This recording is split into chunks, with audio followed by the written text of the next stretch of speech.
আমরা চলেন হাওর মাস্টার প্ল্যানটা ফাইনালাইজ করি, আমরা এমব্যাঙ্কমেন্টের ওটা ফাইনালাইজ করি, হাওরের জন্য সুরক্ষা নির্দেশটা প্রণয়ন করে বাস্তবায়নের চেষ্টা করি। কয়েকটা জিনিস আমাদের কাছে স্পষ্ট। একটা হচ্ছে যে হাওরে যখন বাঁধগুলো নির্মাণ করা হয়, ওই বাঁধ নির্মাণে কিন্তু আসলে দরিদ্র জনগোষ্ঠীর অংশগ্রহণটা মেজরিটি থাকে না। তার কারণ হিসেবে আমি জিজ্ঞেস করলাম যে কারণটা কী। কারণটা বলা হলো যে অনেক সময় হাওরের ওই বাঁধটা নিতে হয় এমন কারো জমির উপর দিয়ে যে তাকে আপনি ওই কাজে অন্তর্ভুক্ত না করেন, সেই জমিটা দিতে রাজি হয় না। সেখানে আমরা একটা সংশোধনী এনে সত্যিকার অর্থে যাদের এই দাবিটা, কাজের বিনিময়ে টাকা বলা হয়, এখানকার টাকাটা পাওয়ার উচিত, তারাই যেন অংশগ্রহণ করতে পারে।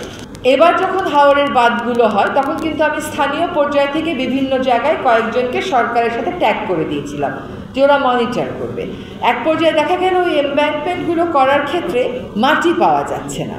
কারণ মাটি কোথা থেকে আনে? মাটি আনে ওই যে কাবিটার ভিতরে অন্তর্ভুক্ত তার জমি থেকে তুলে নেয়, পার্শ্ববর্তী নদীর থেকে বা জলাশয় থেকে নিয়ে আসার কথা হলো। এটাও আমাদেরকে ওই নীতিমালায় গাইডলাইনে রিফ্লেক্ট করতে হবে। আরেকটা হচ্ছে মাটি, যে বাঁধে যেই পরিমাণ মাটি দেওয়ার কথা থাকে সেই পরিমাণ মাটি আসলে দেয়া হয় না।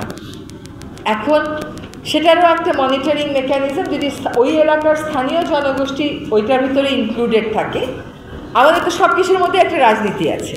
তো আসলে সত্যিকার অর্থে যাদের ওই কাবিটার টাকাটা দরকার, যারা সত্যিকার অর্থেই লেবার হিসাবে কাজ করতে পারবে বা কাজ করে, তাদের সংখ্যাই আমাদের সেখানে বাড়াতে হবে।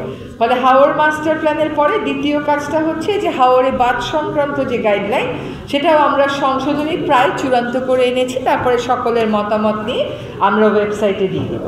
3 নম্বর হচ্ছে হাওর প্ল্যান্টেশন। কোন কোন হাওরে আসলে বৃক্ষরোপণ সম্ভব?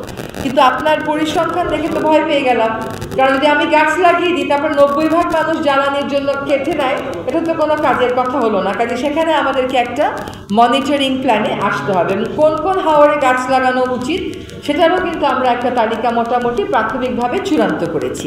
হাওরের গাছটা লাগাতে হয় নাকি অক্টোবর নভেম্বর, পানি টান দেওয়ার পরে, তার আগে না।